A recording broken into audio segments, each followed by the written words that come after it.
जी अस्सलाम वालेकुम दोस्तों, डेली रूटीन की तरह ये भी हमने वीडियो बनाई है एक बटेर पकड़ने की। तो ये बहुत ही इंटरेस्टिंग वीडियो होने वाली है। तो दोस्तों हमारे साथ रहिएगा, वीडियो को स्किप मत करना, वीडियो को पूरी देखना, इंशाल्लाह आपको मज़ा आएगा। और जो हमारे चैनल पे नए हैं, जो पहली दफ़ा वीडियो देख रहे हैं, तो प्लीज़ वो सबसे पहले हमारे चैनल को सब्सक्राइब कर लें और साथ ही साथ बेल का बटन भी दबा दें, ताकि हमारी हर आने वाली वीडियो आप लोगों को सबसे पहले मिल सके। तो दोस्तों ये सुनिए बटेरे की आवाज़ और देखें, बहुत ही मज़ा आएगा।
चंगा मोटा कद काठ वाला बटेरा जी,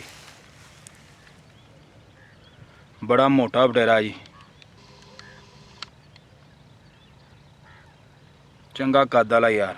ये लड़ेगा बटेरा मेरे हिसाब से, भैन जो तितर जिड्डा बटेरा जी।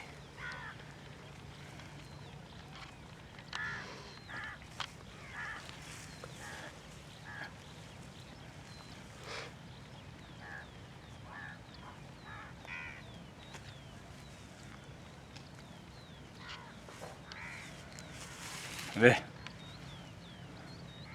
वे जी गिट्ठ जिड्डा बटेरा।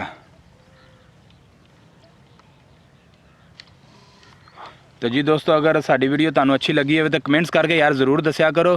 तो यार लाइक जरूर करया करो साडी वीडियो नू। यार देख लो मेरे भरावो, तुसी यार साडी हौसला अफजाई नहीं करते यार। एक लाइक दी यार केड़ी कीमत है कोई यार भरावो, लाइक जरूर कर दिया करो साडी वीडियो नू। तो जेडे नवे ने पहली दफ़ा साडी वीडियो देख रहे सन, वो साडे चैनल नू जरूर सबसक्राइब कर लैन, ताकि साडी हर नई आने वाली वीडियो तुहानू सारियां तो पहलों मिल सके। तो दोस्तों बटेरा जिहड़ा फड़िया ना, तो कद तो बड़ा, तो लेकिन फड़िया म्यांगदा वा सी, ते उड़ के आया, लेकिन बहुत कद है, यकीन जान लो भी ਇਹਦਾ बहुत कद है। वे कद ਇਹਦਾ जे मैं तुहानू दिखावां तो गिट्ठ तो भी वड्डा बटेरा वेख लो, पूरी गिट्ठ तो वड्डा बटेरा जी।